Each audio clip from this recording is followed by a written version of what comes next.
Bonjour, bienvenue. Today we're back again with our reaction video to Joueurs du Grenier, and this time we're checking out Asterix and the Great Rescue, and this is on the Sega Mega Drive. So this is a game I'm not familiar with at all. I've never even heard of it until I saw the title of this video.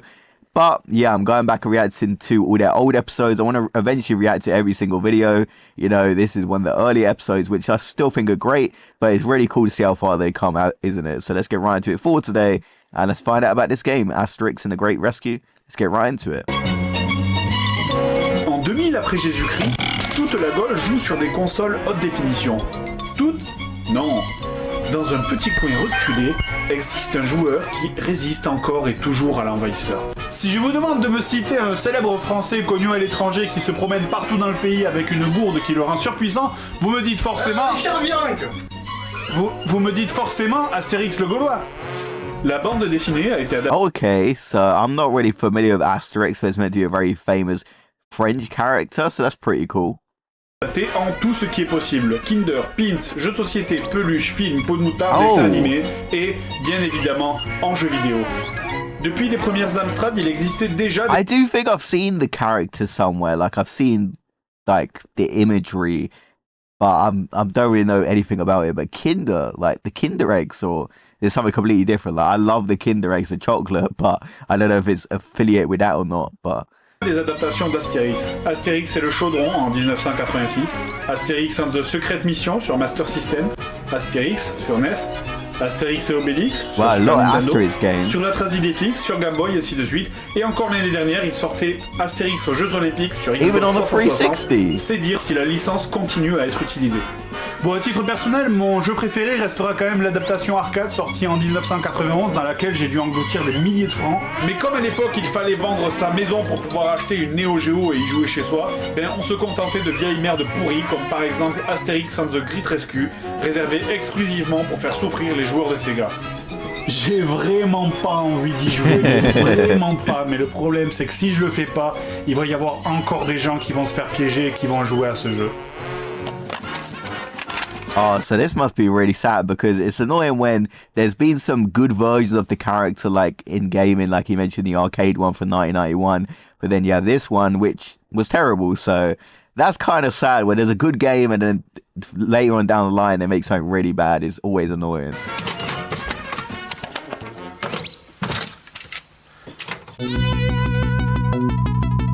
Ah Seigneur, cette musique. La Mega Drive a toujours eu des musiques de chiasse, mais là ils ont fait fort quand même.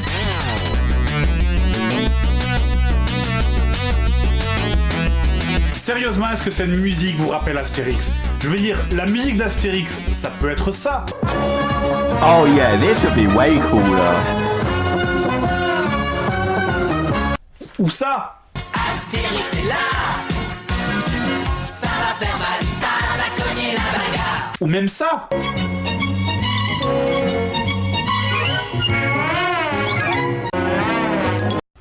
Mais pas ça, quoi.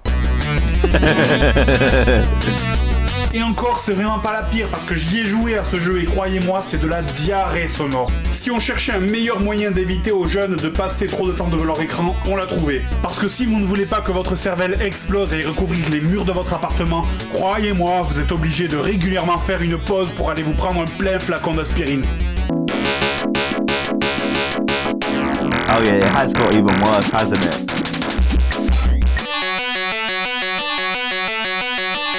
Okay, even worse here.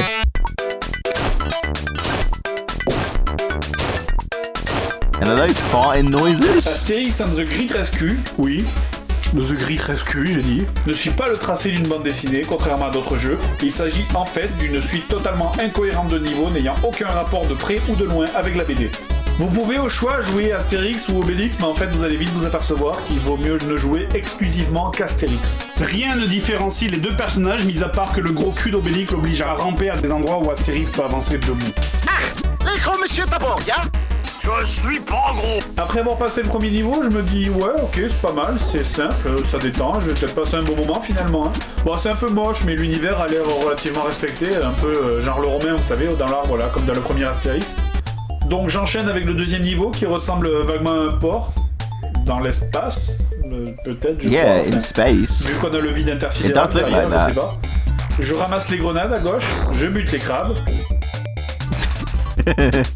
As you do. Oh. Non mais attends. Sérieux, je peux pas passer ce mur. Je peux pas passer ce mur, y a rien à faire, j'ai tout essayé. Le rocket jump à la coueg, le rebond sur le poisson façon Sonic, le passage secret dans l'eau. How do you actually get? How do you get up there? avec le port. Non mais putain de merde quoi, le premier niveau se fait la main dans le slip en 30 secondes et là vous avez la console allumée depuis moins de 3 minutes et vous êtes déjà bloqué. C'est comme imaginer vous jouez à Mario et d'un coup vous vous retrouvez au bout de 3 minutes de jeu bloqué devant un mur immense sur lequel vous pouvez pas passer.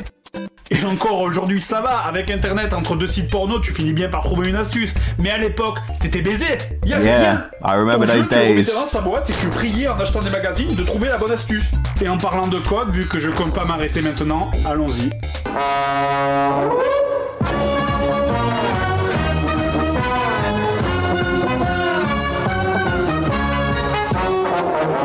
Et là, je dois vraiment vous parler de la limite de temps. Parce que croyez-moi, ce timer va devenir votre pire ennemi dans ce jeu. Vous n'avez pas le droit à l'erreur, vous n'avez pas une seconde à perdre, vous n'avez même pas une seconde pour vous remettre les baloches en place. Quand vous lancez un niveau, fermez la porte à clé, éteignez le portable et changez le message de votre répondeur en « Bonjour, je ne suis pas disponible ». When there's a timer, it can be fun, but I feel like it should be something you use after you complete the game, like an extra bonus mode to make it a bit more challenging. But like for the first playthrough, it's annoying. Like I hate games where they have timers on it. Time trials for like racing is fine, but a game with like just timer on there and it runs out, it can work, but most of the time it's just kind of annoying. Disponible, allez vous faire mettre après le mini sonore parce que je vous le jure, ce putain de timer est calculé à la seconde près. Allez, 10 secondes, c'est presque fini. Plus que 2 sauts, allez, 7 Come secondes, on. je vais le faire, ça va le faire, allez, le dernier saut, non putain de bordel de merde, fais chier. Les décors oscillent entre le minable et l'épileptique. Je sais qu'on ne peut pas juger la qualité des graphismes sur un jeu de cet âge-là, mais ils auraient quand même pu travailler davantage l'aspect bande dessinée. Tintin au Tibet, même si on n'aime pas le jeu, était bien mieux de ce côté-là. Je vais vous montrer un niveau de jeu qui va vous faire comprendre la notion de décor épileptique. I don't think the graphics are the worst I've seen though. They're not the best, but not that bad.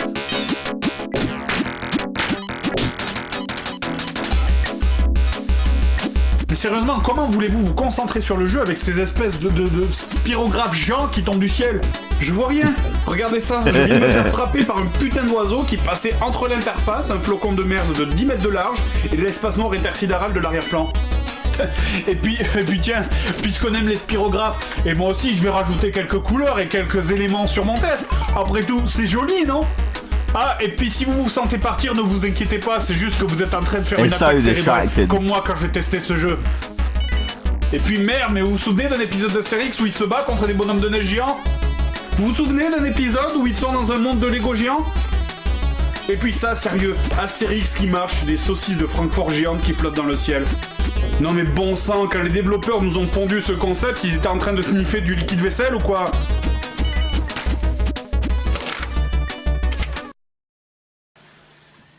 Il est pas frais ce jeu. Viens me le dire ici qu'il est pas frais.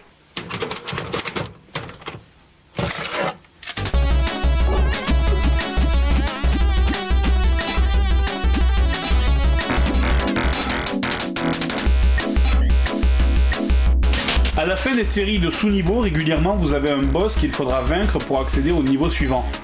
Et là, les boss vont réellement vous poser un horrible problème. Que ce soit pour les boss ou pour les simples ennemis, il est impossible de tuer quelqu'un qui marche dans le même sens que vous, car la portée de vos coups est moins longue que ce qui s'appelle la hitbox de vos adversaires.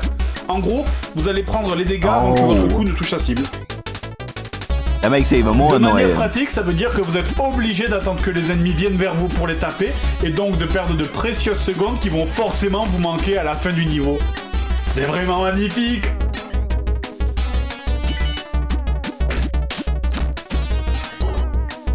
Le dernier niveau s'appelle Rome, et là je ne vais rien dire, je vais juste vous laisser deviner comment passer ça.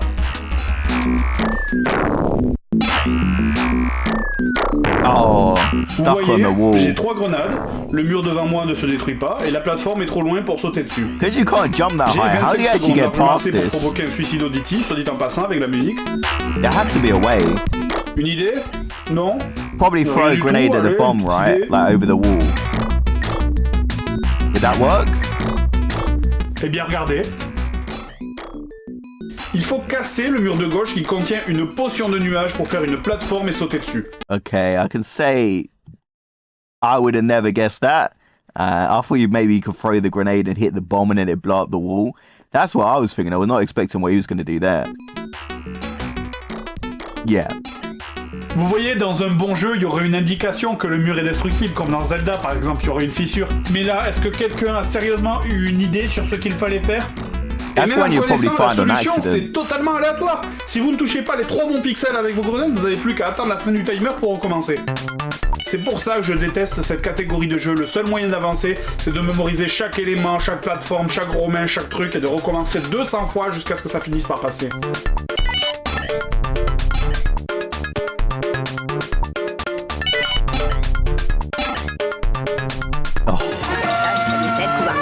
I can feel the rage building up here.